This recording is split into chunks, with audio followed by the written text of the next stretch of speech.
ایسے نازک حالات میں تمام متعلقہ ریاستی حکومتوں کو متاثرین کی ہر طرح سے مدد کرنے کے لیے اپنی ذمہ داری پوری ایمانداری کے ساتھ ادا کرنی چاہیے۔ لکھنؤ میں اقلیتی مسلم سماج نے رکشا بندی کا یوم پیدائش منایا اور ان کی صحت اور کامیابی کی دعائیں مانگی۔ بھارتیہ جنتا پارٹی اقلیتی مورچہ کے طاہر حسین نے کہا کہ لکھنؤ کے لوک سبھا ممبر راجناتھ سنگھ جی نے جو لکھنؤ میں کام کیے ہیں اس سے لکھنؤ شہر کا ہر شہری لابھانوت ہوا ہے۔ شہر میں کافی flyover, outer ring road جیسے کام قابل تعریف ہیں۔ مودی سرکار میں سب کا ساتھ سب کا وکاس کے نعرے کو زمین پر اتارنے کا کام کیا گیا ہے۔ انہوں نے کہا کہ کیندر اور صوبائی سرکار نے صوبے کی ساری جنتا کو خاص دھارا سے جوڑنے کا کامیابی کے ساتھ کام کیا ہے۔ ملک کی پہلی semi high speed train Vande Mataram express مسلسل پتھراؤ کا شکار ہو رہی ہے۔ جہاں بھی وندے بھارت ایکسپریس شروع ہو رہی ہے لوگ پتھر پھینکنے سے باز نہیں آ رہے ہیں۔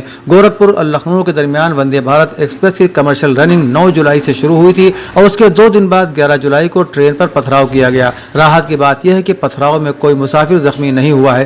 ٹرین پر پتھراؤ کا واقعہ ایودھیا سے پہلے سہاول میں پیش آیا۔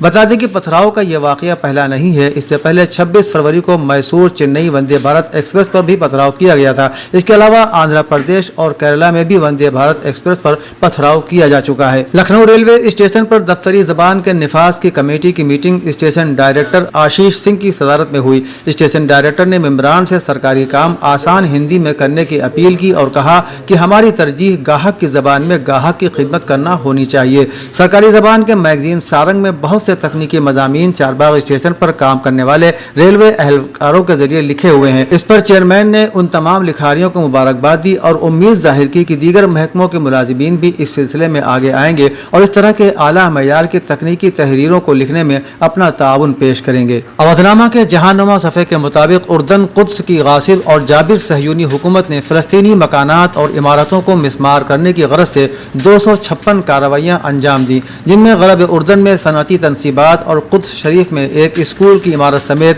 300 عمارتوں کو منہدم کر دیا گیا۔ ناجائز صہیونی کالونیوں کی تعمیر کے خلاف نبرد آزما تنظیم آزادی فلسطین PLO سے وابستہ کونسل نے کہا ہے کہ فلسطینی مکانات کو مسمار کرنے کی ان کارروائیوں کی وجہ سے 272 بچوں سمیت 543 افراد بے گھر ہو گئے ہیں۔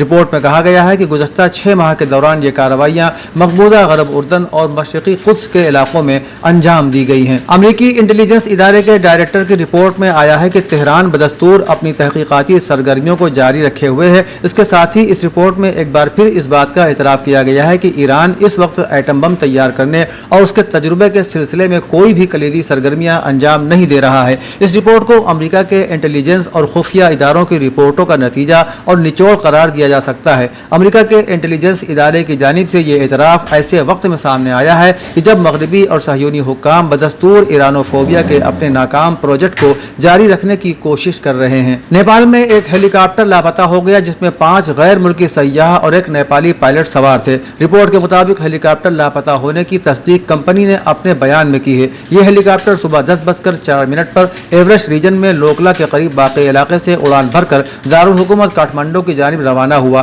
لیکن اڑان بھرنے کے 10 منٹ بعد ہی اس سے رابطہ منقطع ہو گیا۔ ایک عہدیدار نے بتایا کہ ہیلی کاپٹر کی تلاش کے لیے کوششیں جاری ہیں اور ہم نے تلاش کے لیے ایک اور ہیلی کاپٹر روانہ کر دیا ہے۔ واضح رہے کہ نیپال ایوییشن سیفٹی کے اپنے خراب نظام کی وجہ سے بدنام ہے اور یہ تازہ ترین واقعہ مغربی نیپال میں طیارہ حادثے کے تقریباً 6 ماہ بعد رپورٹ ہوا ہے۔ اس حادثے میں جہاز میں سوار تمام 72 افراد ہلاک ہو گئے تھے۔